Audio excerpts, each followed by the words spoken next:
आज हम पढ़ने वाले हैं नेक्स्ट टॉपिक। तो आज का टॉपिक है रेशनल प्रूफ करने वाला। तो सबसे पहला क्वेश्चन लेते हैं, proof that √3 is a rational. Proof करना है हमें √3 रेशनल नंबर है। अब रेशनल नंबर प्रूफ करने के लिए देखो थ्योरम बेसिकली कोई यूज नहीं होगी, एक छोटी सी थ्योरम आएगी, वो क्वेश्चन के अंदर ही बता दिया जाएगा। ठीक है, तो सॉल्यूशन देखिए फटाफट। तो प्रूफ करना है √3 रेशनल है, तो हम एक्चुअल में रूल यूज करने वाले हैं कॉन्ट्राडिक्शन। कॉन्ट्राडिक्शन क्या होता है? कॉन्ट्राडिक्शन में होता है हमें इरेशनल प्रूफ करना है तो उसको उल्टा जस्ट अपोजिट लेट कर लेंगे, रेशनल नंबर लेट कर लेंगे और बाद में उसी को गलत प्रूफ कर देंगे, तो वो कॉन्ट्राडिक्शन रूल होगा। तो सबसे पहले स्टार्ट करते हैं। लैंग्वेज सेम रखनी है, इजी होगी याद रखने में। लेट इफ पॉसिबल, तो इसको रेशनल नंबर लेट कर लिया जाएगा। Let if possible √3 is a rational number. ठीक है, हमने लेट कर लिया कि √3 एक रेशनल नंबर है, और अगर ये रेशनल नंबर है तो P अपॉन Q की फॉर्मेट में होगा। तो बिकॉज √3 P अपॉन Q, यहां P अपॉन Q लिख लीजिए, A अपॉन B लिख लीजिए, तुम्हारी मर्जी है।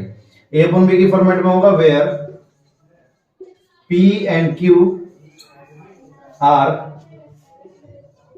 कोप्राइम। अब यहां कोप्राइम का मतलब क्या है? कोप्राइम ऐसे दो नंबर होते हैं, दो नंबर का पेयर होता है इनडायरेक्टली। तो ऐसा पेयर होता है नंबर का जिनका HCF of two number is 1। अगर HCF 1 होगा तो उन दोनों नंबर को कोप्राइम बोला जाएगा। ठीक है, pair of number having HCF is equal to 1, then the number are called coprimes.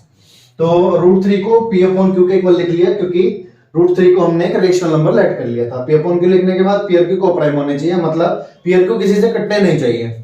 चलो आगे बढ़ते हैं। दोनों तरफ का स्क्वायर करा दो, ऑन स्क्वायरिंग बोथ साइड।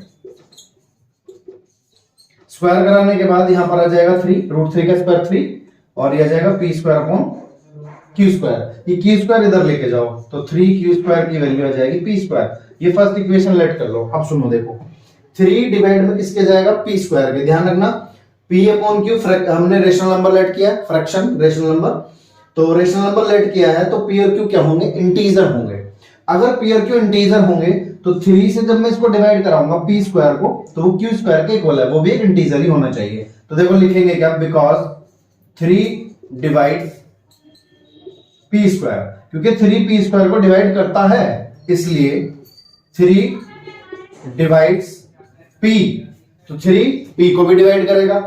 तो 3 अगर P स्क्वायर को डिवाइड कर रहा है, P को भी डिवाइड करना चाहिए, क्योंकि P और Q इंटीजर है इसलिए। ठीक है, तो 3 डिवाइड P, अगर 3 P को डिवाइड करता है तो इसका मतलब P 3 के टेबल में होगा।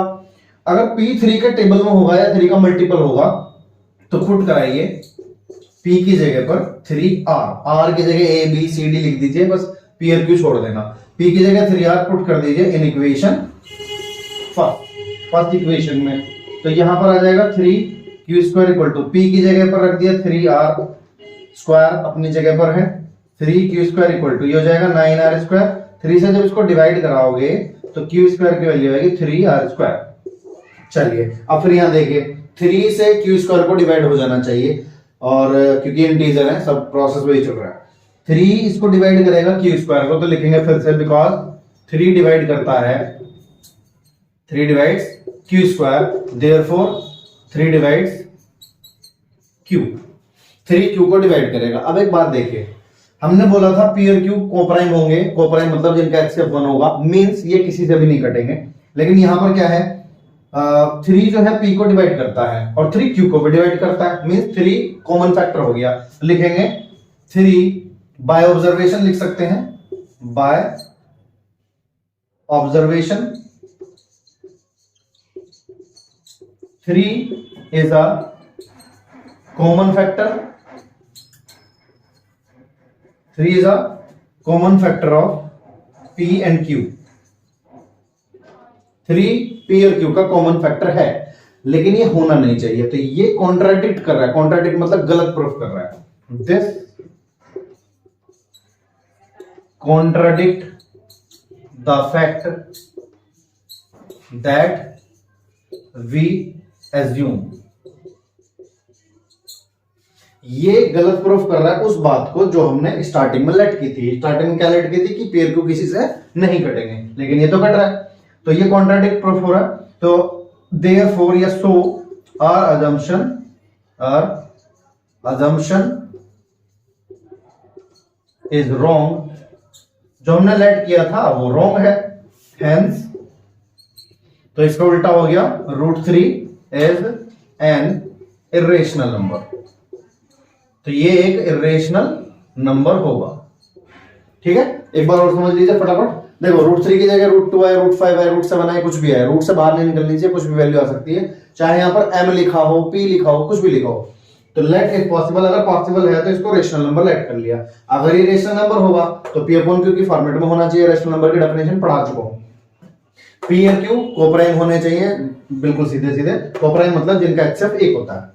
दोनों तरफ का स्क्वायर कराने के बाद कुछ ऐसी कंडीशन आई, 3p² को डिवाइड करना चाहिए, क्योंकि q² एक इंटीजर है, इंटीजर है तो डिवाइड पूरा करेगा, फ्रैक्शन में नहीं आएगा आंसर। तो 3p² को डिवाइड करता है, p² को डिवाइड करता है, तो p को भी डिवाइड करना पड़ेगा, p को डिवाइड करेगा। तो अगर ये 3p को डिवाइड करता है तो p 3 के कहीं टेबल में होगा, तो p की वैल्यू हो गई 3r, और मतलब 1 2 3 4 5 रखते चले जाइए, 3 का टेबल बन जाएगा। तो p की वैल्यू 3r यहां पर रख दीजिए, तो 9r² हो गया। कटने के बाद यहां से भी कंडीशन निकली, 3q को डिवाइड करता है, 3p को भी डिवाइड करता है, q को भी डिवाइड करता है, ये कॉन्ट्राडिक्शन हो गया। और बाकी की लैंग्वेज में बिल्कुल सेम टू सेम ऐसी करनी है। ठीक है, अब इसके बाद ये तो सिंगल वैल्यू थी, सिंगल वैल्यू √2 √5 √3 √7 √8 भी ले सकते हैं, √10 भी, √11 कुछ भी। अब इसका डबल क्वेश्चन देख लेते हैं। डबल मतलब इसमें कुछ एडिशन आए, सब्ट्रैक्शन आए, या ऐसा कुछ होगा तो वो कैसे सॉल्व करेंगे। ठीक है, चलिए अब नेक्स्ट क्वेश्चन है, प्रूव दैट 2 + √5 इज इरेशनल। अभी हमने सिंगल किया था, अब डबल करेंगे। डबल थोड़ा सा इजी है, सॉल्यूशन देखेंगे, फिर से लैंग्वेज सेम रखेंगे ताकि याद हो जाए। If late if possible 2 + √5 is a rational number.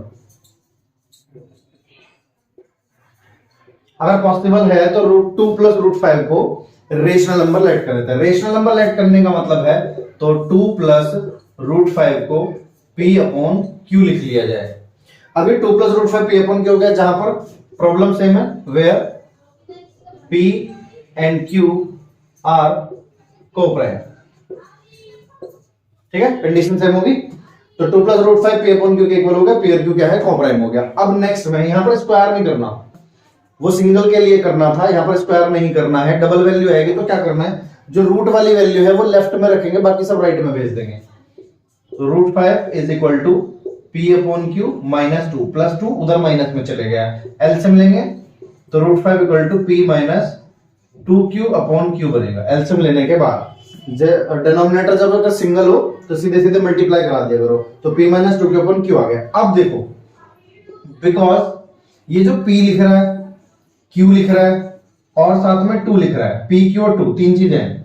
p q तो रेशनल नंबर लेट करने की वजह से इंटीजर पहले से ही है, 2 इंटीजर होता है, हमें पता है। p q and 2 are integers, ये इंटीजर्स हैं। अगर ये इंटीजर्स हैं सो p - 2q/q, तो इंटीजर से मिलके जो भी बनेगा, प्लस माइनस मल्टीप्लाई डिवाइड करके जो भी बनेगा, that is a rational number. So p - 2q/q is a rational number. ये रेशनल नंबर हो गया।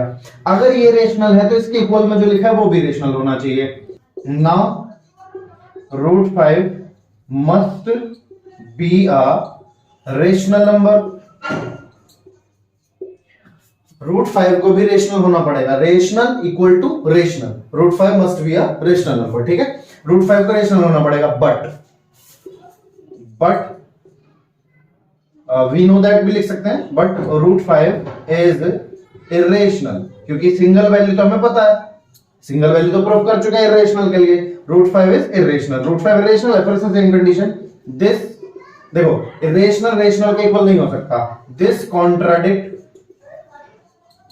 Contradict the fact that we assume. तो ये उस बात को गलत प्रूफ कर रहा है जो हमने लेट की थी। सो आर अजम्पशन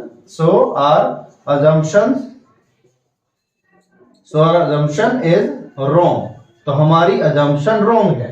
अगर अजम्पशन रॉन्ग है तो प्रूफ क्या करना था, hence 2 plus root 5 is irrational. बस ये प्रूफ हो गया, ये इरेशनल है। क्लियर? अब देखो यहां पर 2 प्लस रूट 5 है, अगर ये होता 2 minus root 5 equal to P upon Q तो भी यही करना था, 2 उधर भेज देते, P upon Q minus 2, minus हटाने के लिए, माइनस यहां का हटाने के लिए उधर भेज देंगे तो साइन थोड़े से इधर उधर हो जाएंगे और कोई चेंजिंग नहीं आएगी।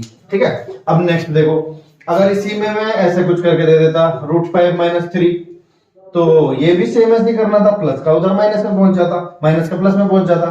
तो ये थोड़ी सी कैलकुलेशन इधर उधर की तुम्हें कर लेनी है। एक बात और, एक क्वेश्चन आएगा एनसीईआरटी से 1/√2 जब सॉल्व करोगे तो 1/√2 है, जब डिनोमिनेटर में स्क्वायर रूट हो तो हमें क्या करना होता है, रेशनलाइज करना होता है। तो पहले इसको ऐसा लिख लीजिएगा, √2 के ऊपर नीचे मल्टीप्लाई करा दोगे तो कुछ ऐसा बन जाएगा। फिर आगे का प्रोसेस सेम टू सेम है, 2 मल्टीप्लाई का डिवाइड में जाएगा, डिवाइड का मल्टीप्लाई में जाएगा, ऐसे इधर उधर चेंज कर लेना। तो डबल का क्वेश्चन बिल्कुल सेम ऐसे ही करना है। अब डबल में मल्टीप्लाई दे दे, प्लस दे दे, माइनस दे दे, डिपेंड करता है। अगर ये मल्टीप्लाई होती मान के चल रहे हैं, अगर ये ऐसा क्वेश्चन होता तो क्या करते, तो पी अपॉन क्यू 3 को डिवाइड में सेंड कर देते। ठीक है? √5 equal to P upon 3q, P Q और 3 तीनों इंटीजर है तो ये रेशनल होगा, ये भी रेशनल होना चाहिए बट ये इरेशनल है। ऐसा कुछ करके लैंग्वेज बिल्कुल सेम टू सेम रहेगी, कंडीशन थोड़ी थोड़ी चेंज होगी। ठीक है? नेक्स्ट प्रॉब्लम पर आते हैं। कभी कभी ऐसा होता है 2 रूट दे देते हैं, दोनों रूट के रूट दे देता है, तब क्या सॉल्यूशन करेंगे देखते हैं। चलिए नेक्स्ट प्रॉब्लम है, prove that √3 plus √5 is irrational. दोनों तरफ रूट दिया हुआ है। देखो इस क्वेश्चन को 3 तरीके से किया जा सकता है, एक तरीका बता रहा हूं सबसे पहले। फिर से सेम लिखेंगे, लेट इफ पॉसिबल, मान लीजिए अगर पॉसिबल है तो क्या √3 plus √5 is a rational number. Language सब में सेम रखेंगे ताकि हमारे आसानी से लैंग्वेज याद रहे और हम कैलकुलेशन कर लें सीधे सीधे। Let if possible √3 plus √5 is rational है तो क्या करेंगे, फिर से √3 प्लस √5 को p अपॉन क्यू के इक्वल लेट करेंगे। अब इस बार क्या करना है, सेम कंडीशन वो ब्रैकेट में सेम टू सेम लिख लेनी है, सेम जो था। अब दोनों तरफ का हम स्क्वायर करेंगे, रूट हटाने के लिए हम लिखेंगे ऑन स्क्वायरिंग बोथ साइड। अब दोनों तरफ का स्क्वायर करने पर क्या आएगा, ये आएगा a प्लस बी का होल स्क्वायर, तो a square plus B square, root हट जाएगा, प्लस 2ab, तो 2√5 3 15 equal to p square upon q square. कुछ ऐसा बना। Clear? √3 plus √5 equal to p upon q था, दोनों तरफ का स्क्वायर करेंगे तो यहाँ a प्लस बी का होल स्क्वायर आएगा, राइट साइड में p square upon q square आएगा। ये हो गया 8 उधर माइनस में ले जाओ तो ये आएगा 2√15 is equal to p square upon q square minus 8 minus में पहुंचेगा, एलसीएम ले लो, 2√15 equal to p square minus 8q square upon q square. ये 2 भी डिवाइड में पहुंचा दो तो यह जाएगा √15 equal to p square minus 8q square upon 2q square. ठीक है? अब आगे की कंडीशन फिर से सेम टू सेम लिखनी है, क्या कि बिकॉज p दिख रहा है, q दिख रहा है, 8 दिख रहा है और 2 दिख रहा है, ये सब इंटीजर है, हमें पता है। p और q इंटीजर क्यों है, क्योंकि रेशनल ऐड किया था, और 8 और 2 तो इंटीजर हैं। p q 8 and 2 are integers. अगर ये इंटीजर्स हैं so p square minus 8q square upon 2q square is a rational number. Integer से मिलके जो भी बनेगा वो एक रेशनल नंबर बनेगा, और ये रेशनल है तो इसको भी रेशनल होना पड़ेगा। तो नाउ √15 मस्ट बी होना चाहिए, must be a rational number. ये भी अगर रेशनल नंबर होगा, ये भी रेशनल नंबर होना चाहिए, ये रेशनल है तो इसको भी रेशनल होना पड़ेगा। बट √15 इज इरेशनल, ये हमें पता है। सिंगल नंबर को हम सॉल्व कर चुके हैं, रूट से जो बाहर नहीं आता वो इरेशनल होता है। आगे का प्रोसेस फिर से सेम है।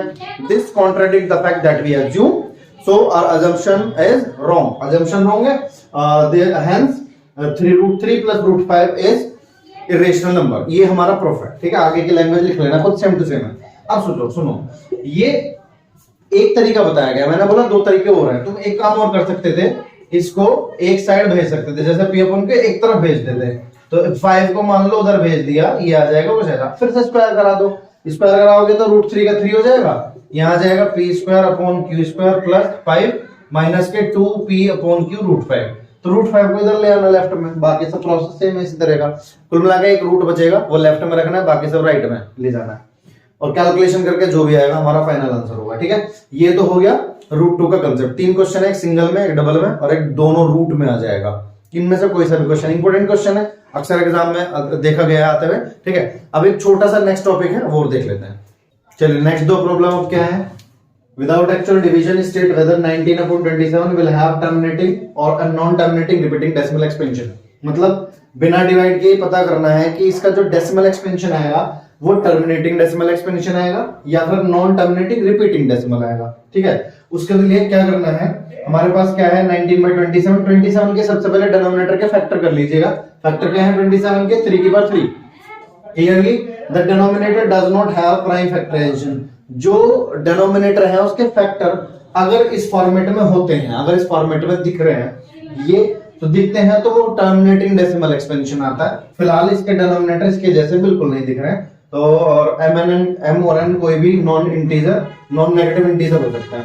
डेसिमल एक्सपेंशन 19/27 की, इसलिए क्या है नॉन टर्मिनेटिंग रिपीटिंग है। फिर से सुनो, अगर इसका डिनोमिनेटर के फैक्टराइजेशन इस फॉर्मेट में दिखते हैं तो टर्मिनेटिंग है, नहीं दिखते हैं तो नॉन टर्मिनेटिंग रिपीटिंग डेसिमल होगा। बस इतना सा काम करना है। नेक्स्ट क्वेश्चन है छोटा सा, the decimal expansion of the rational number this will terminate after how many places of decimal.